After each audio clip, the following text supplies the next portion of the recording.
নির্জন খানিকক্ষণ তরুর মুখের দিকে তাকিয়ে থেকে বলল, তাহলে আপনার ধারণা কি, কেন এমন করছেন আপনার ফুপু? তরু সরাসরি না তাকে ওর না ঠিক করতে করতে প্রসঙ্গ এড়িয়ে যাওয়ার জন্য বলল, কি জানি কেন। নির্জন দীর্ঘশ্বাস ফেলে ক্ষীণ সময় ওর দিকে তাকিয়ে বলল, আপনি বিরক্ত হচ্ছেন মনে হয়, তাই না? না। তা হব কেন, ভালো লাগছে।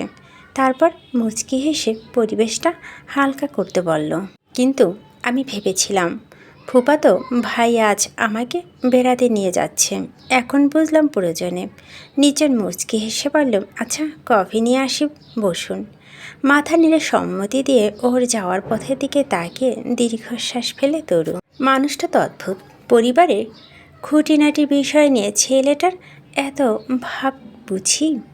মিথ্যাটা বলা উচিত হয়নি তরুর, বুঝতে পারছে সে। তবুও তো ফুপুর বদনাম তার শ্বশুরবাড়িতে বলা যায় না, পারিবারিক মান ইজ্জত বলেও তো একটা ব্যাপার আছে। কিন্তু তার ফুপু কী করতে চলেছেন, এটা কিভাবে বিহিত হবে, কাকে বলবে সে?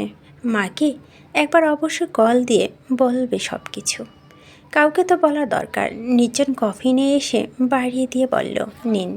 থ্যাংক ইউ বলে মুচকে এসে কফি হাতে নিল তরু। নির্জন পাশে বসে কফিতে চুমুক দিল। তরু চোরা চাউনিতে দেখল, ওনাকে কি তার কোনো গল্পের নায়ক দেখা যায়? হবে না। এরকম ছেলেরা বাস্তব জীবনে বর কিংবা প্রেমিক হিসেবে পারফেক্ট। গল্পে শান্তশিষ্ট, কম কথা বলা নায়ক পাঠকদের আনন্দ দিতে পারে না।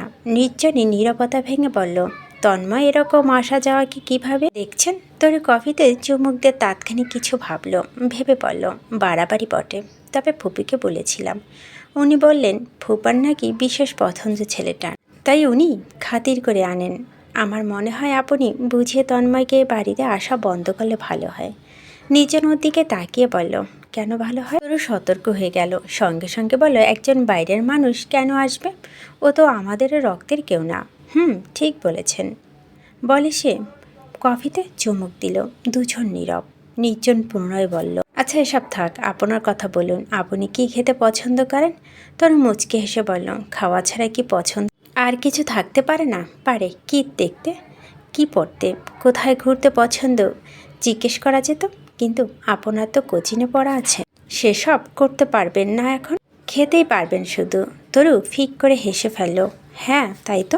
নির্জন ওর দিকে তাকিয়ে বলল, আপনার হাসি বেশ মিষ্টি, আর কথা বলে মনে হচ্ছেন ঝগড়াটে হলেও ফুপুর মতো না। আমি মোটেও ঝগড়াটে না, আপনার কারণেই ঝগড়া করছি। আর ফুপুকে এত ঘৃণা করলে সামনে এত খাতির কেন দেখান? নির্জন দীর্ঘশ্বাস ছেড়ে বলল, আমার কারণে আমার মা মারা গিয়েছিলেন মিস তরু। ফুপু বলেন আমারই কারণে আমার বাবা বিয়ে করবেন না, ভাবতেন সৎ মা জ্বালাবে আমার ছেলেকে। এখন বড় হয়েছি, বাবার সেই ভয় নেই হয়তো, অথবা আপনার ফুপুকে দেখে মানুষটা ভালো লেগেছে, সবার সঙ্গে কথা বলে, ইভেন আমার মতামত নিয়ে বিয়ে করেছেন।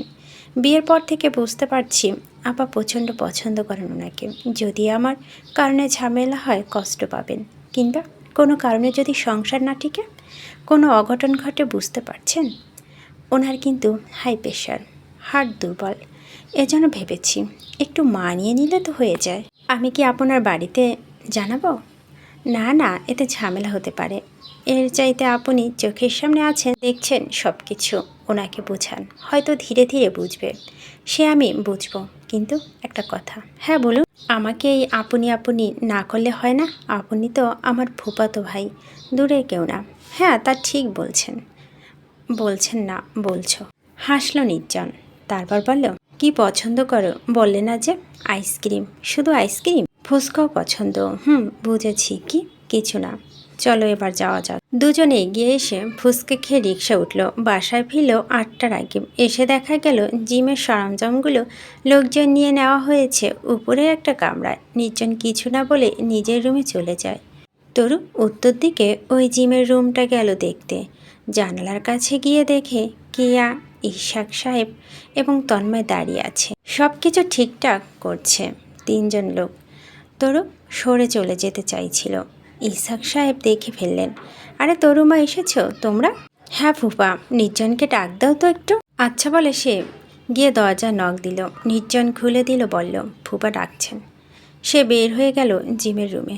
তরু দাঁড়িয়ে রইল জানালার কাছে। ইশাক সাহেব তাকে দেখে বললেন, ঠিক আছে তো সব কিছু? হ্যাঁ বাবা, সব ঠিক আছে।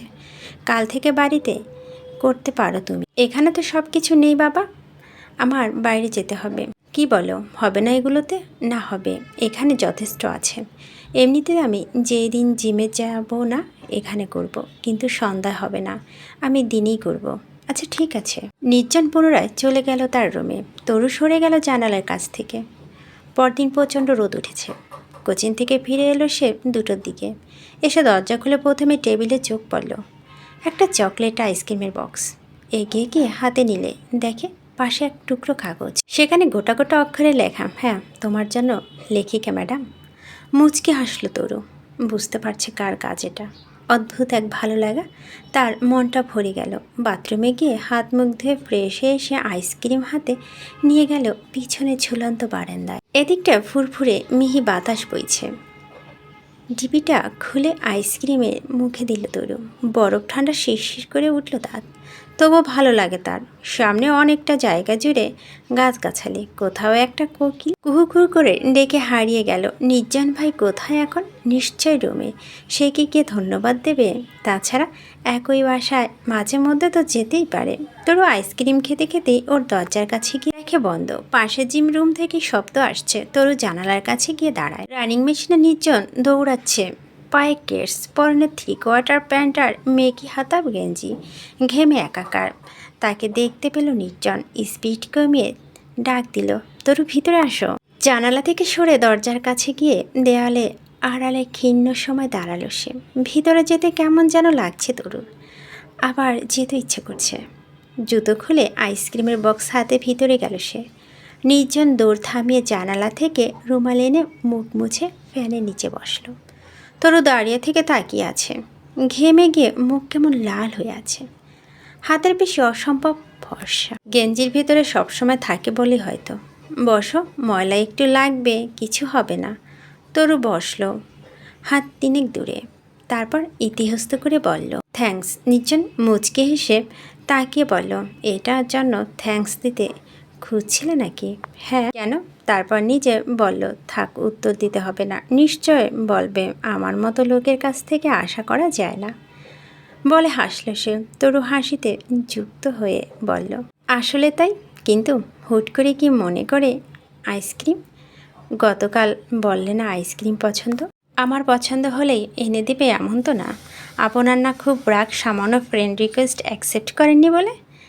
রুমাল দিয়ে মুখ মুছে নিচার মুচকে হেসে বলল, রাতে তো অ্যাকসেপ্ট করলে, তাতেই রাগ শেষ? এবার খানিক সিরিয়াস দেখালো নির্জনকে। সে আরাম করে বসে বলল, আসলে হয়েছে কি, গতকাল তোমার থেকে যখন জানলাম আম্মুর পূর্বে কোনো রিলেশন নেই, এদিকে তন্ময়কে বাবাই আনেন, সব মিলে মনে হলো আমার মনে হয় সমস্যা আছে। হয়তো নেগেটিভ ছাড়া আমি আর কিছু ভাবতে পারি না। তারপর থেমে ঠোঁট ভিজে মুচকে হেসে বলল, তোমার ব্যাপারটা বলে ফেলি। আসলে তোমার সঙ্গে রাগারাগিটাও আমার ভুল ছিল। বাহ, তা হঠাৎ কেন মনে হলো? বলবো? হ্যাঁ অবশ্যই বলুন। আসলে কারো কাছে আমাকে ভালো না লাগতে পারে, মনে হতে পারে আমার চোখ মার্বেলের মতো, দেখতে গুন্ডার মতো। এটা শুনে ওই মানুষটির উপর রেগে যাওয়া সত্যি শিশুসুলভ ব্যাপার। বললাম না, নেগেটিভই ভাবি শুধু। হয়তো এখন থেকে ঠিক করেছি সব কিছু পজিটিভ চিন্তা করব, তাতে আলাদা প্রশান্তি আছে। তরু ভুরু কুচকে বলল, মানে কি বোঝাতে চাইছেন? তুমি তো এগুলো আমাকে বলেছিলে একদিন, তাই না? তোমার পুপু হোয়াটসঅ্যাপে। তরু বক্সটা রেখে বলল, আশ্চর্য, এগুলো আপনি দেখেছেন? ওটা তো আমি ফুপুর খ্যাপানোর যন্ত্রণা বলেছি। তারপর থেমে বলল, ওই দিন ফোনে যে কথা বলছিলাম ওটা মিথ্যা, আমাকে রাগানোর জন্য?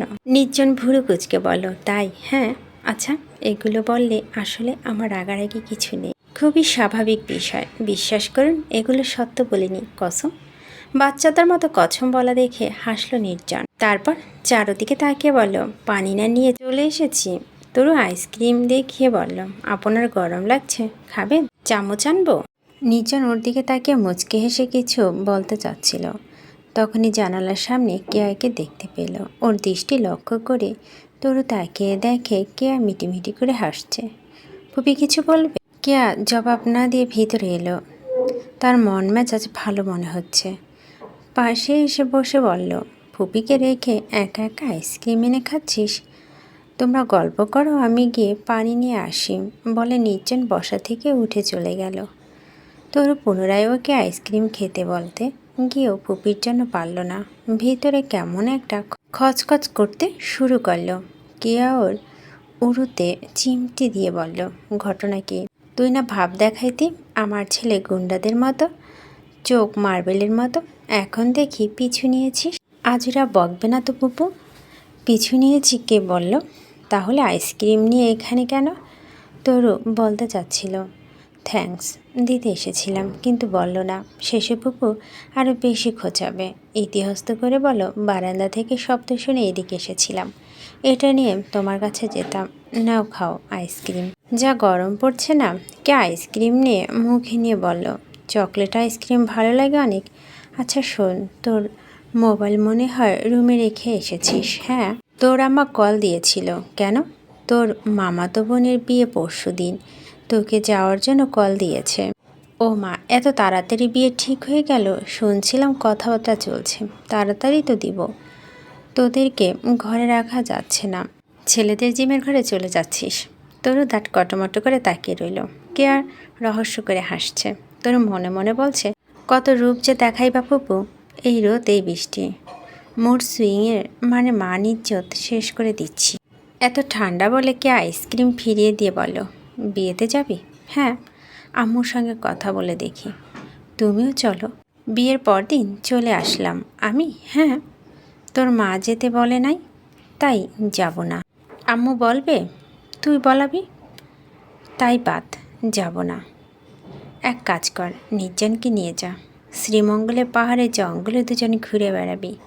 ফুপি তুমি অতিরিক্ত বকছো কিন্তু। কে আর খিলখিল করে হেসে উঠল। নির্জন জলে বোতল নিয়ে এসে বলল, কি অবস্থা? কী নিয়ে কথা বলা হচ্ছে? কে আর স্বাভাবিক চেহারায় বলল, তরুর মামাতো বোনের বিয়ে, ও চাচ্ছে তোমাকে নিয়ে যেতে। গেলে শ্রীমঙ্গলে চা বাগান ঘুরে আসতে পারবে। তরু প্রতিবাদ করতে চেয়েও থেমে গেল। সেই কথা বলেনি বলে নির্জন কি ভাববে? সে চায় না নিতে, তাই চুপ করে রইল। নির্জনের দিকে তাকিয়ে বলল, শ্রীমঙ্গল তোমার নানা বাড়ি? হ্যাঁ। বাহ, ছবি দেখেছি, বেশ সুন্দর। চা বাগান, পাহাড়, সবুজ গাছগাছালি। আমার শ্রীমঙ্গলে যাওয়া হয়নি এখনও। তরু খানিক অবাক হয়ে বলল, আসলে যাননি? একবার যাওয়ার প্রোগ্রাম করে পরে যাওয়া হয়নি।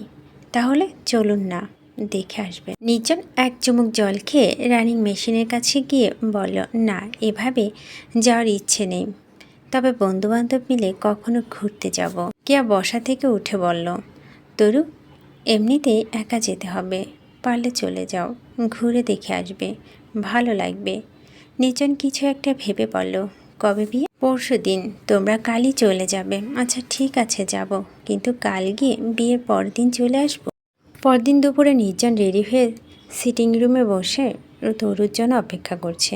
সঙ্গে একটা ব্লু ব্যাগ নিয়েছে, পরনে কালো ব্লেজার, নিচে সাদা গেঞ্জি। খানিক পরে দেখে সিঁড়িতে জুতোর শব্দ তুলে তরু নিচে নেমে আসছে। নির্জন মুগ্ধ হয়ে তাকালো। খুবই সাধারণ পোশাক, কালো একটা ড্রেস, সামনের দিকে কাজ করা, কোনো অবধি কামিজের হাতা, মোহনীয় কালো চুল ওর কাঁধ দিয়ে বিয়ে পড়ছে, চোখে কাজল, ঠোঁটে লাল লিপস্টিক। এই লালটা একদম রক্তের মতো। মেয়েটিকে তার বেশ লাগে। ওর ফুপুর প্রতি ক্ষোভ এবং তাকে নিয়ে বাজে মন্তব্য করা দেখার আগে থেকেই তরুর প্রতি একরকম খারাপ ধারণা ছিল তার। যখন শুনল এই মেয়ে আসবে, এসে রীতিমতো থাকবে, তার প্রচণ্ড মেজাজ খারাপ হয়েছিল।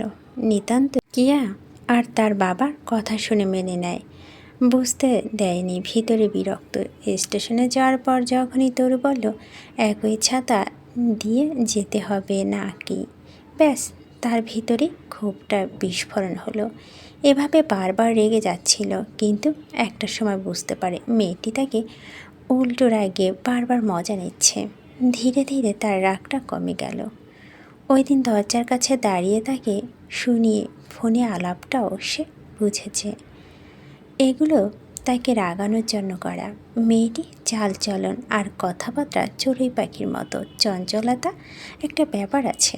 রাগারাগি ঝগড়াঝাটির মধ্যে ওর ভিতরে টলমল নরম মন প্রকাশ পায়। সেটা সে প্রথম দিনই বুঝেছে। এত রাগারাগির মধ্যে রান্না করতে গেল কেন, তার জন্য ডিম সিদ্ধ করলো কেন। তখনই বুঝেছে এই মেয়ে আর যাই হোক ফুপুর মতো না। বেচারি ঝগড়া করতে গিয়েও রাগাতে গিয়ে বরাবরই যত্ন নিয়ে ফেলেছে, তার অজান্তে মমতা প্রকাশ করে ফেলেছে বারবার। ওই দিন রিক্সার হুট তার জন্যই তুলেছিল এবং রাগাতে গিয়ে ঝগড়া করতে গিয়ে মেয়েটি এত মজা পাচ্ছিল যে নিয়ন্ত্রণ হারিয়ে বেশি বেশি করত। সরি আপনি এত তাড়াতাড়ি রেডি হয়ে গেছেন ভাবিনি, অনেকক্ষণ অপেক্ষা করলাম। তরুর কাছে এসে বলল, নির্জন ব্যাগটা কাঁধে নিয়ে বলল, দেরি করা তো মেয়েদের স্বভাবে, সাজতে সাজতে দেরি হয়ে যায়। এটা আমার ওপর অপবাদ হয়ে গেল। আমার এত সাজগোজের অভ্যাস নেই, এটাও সকল মেয়ে দেরি করে এসে বলে। তরু দাঁত কটমটো করে তাকিয়ে বলল, আপনার সঙ্গে ঝগড়াঝাটি করব না বলে ঠিক করেছিলাম, কিন্তু আপনি শুরু করেছেন আবার।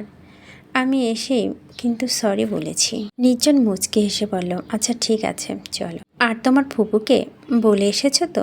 হ্যাঁ এসেছি। দুজন বের হয়ে এলো বাসা থেকে। গেট খুলে বাইরে আসার পর তরু নিজের একপাশে চুল কাঁধে গুজে বলল, সাজগোজ তো দেখেছি আপনি করেছেন। আমি? হ্যাঁ, শার্ট প্যান্ট তো সবাই স্বাভাবিকই পরে, হাতে ঘড়ি, বুকে সানগ্লাস সবই তো নিয়েছেন। ছেলেদের আর সাজগোজের কী আছে শুনি? শাড়ি চুড়ি পরার পর কি সাজের 16 আনা পূর্ণ হবে? নির্জন চেষ্টা করলো আগের মতো রেগে তাকাবে, কিন্তু হলো না। এরকম কথাবার্তা শুনলে তার কাছে উল্টো ভালো লাগে। রিক্সাটা দেখে হাত তুলে থামিয়ে উঠে বসে। তরু ভ্যান্টি ব্যাগ সহ উঠতে সমস্যা হচ্ছিল। সে হাত বাড়িয়ে দিয়ে বলল, ধরে উঠো, পড়ে টরে গেলে আবার গিয়ে নতুন করে সাজগোজ করতে করতে সূর্য ডুবিয়ে ফেলবে। তরু মুচকি হেসে অন্যার কাঁধে ঠিক করে রাখে, বা হাতে ভেন্টি ব্যাগ নিয়ে ডান হাত বাড়িয়ে দিল। ওই দিন হাত ধরে তুলতে গিয়ে নির্জনের কাছে ভীষণ কোমল মনে হয়েছিল, আজও তাই হলো। কিন্তু ওর নখগুলো কোথায়? তরু উঠে এসে বসার পর বলল, তোমার নখ না লম্বা ছিল? ওই দিন তো মোরগের মতো আঁচড়ে দিয়েছিলে। তরু বাঁ হাত মেলে ধরল, অনেকটা ফুল ফোটার মতো। পরিষ্কার নখগুলো মাঝারি ধরেন লম্বা। লম্বা নখে মন্দ লাগে না মেয়েদের, যা কিছুতেই মানুষকে সুন্দর লাগে। সেগুলো ফ্যাশন কখনো পুরনো হতে পারে না, এটা আজীবন চলতে পারে। তরু মুচকি হেসে বলল, নখ খুঁজলেন কেন? আরেকটা খামচি খাবেন? না, খামচি ওই দিন খেয়েই বুঝেছি খুব একটা টেস্টি খাবার না। তুমি ট্রাই করতে চাইলে দিতে পারি। তরু মুখে হাত দিয়ে হাসল, সঙ্গে চুলগুলো সামনে চলে এলো।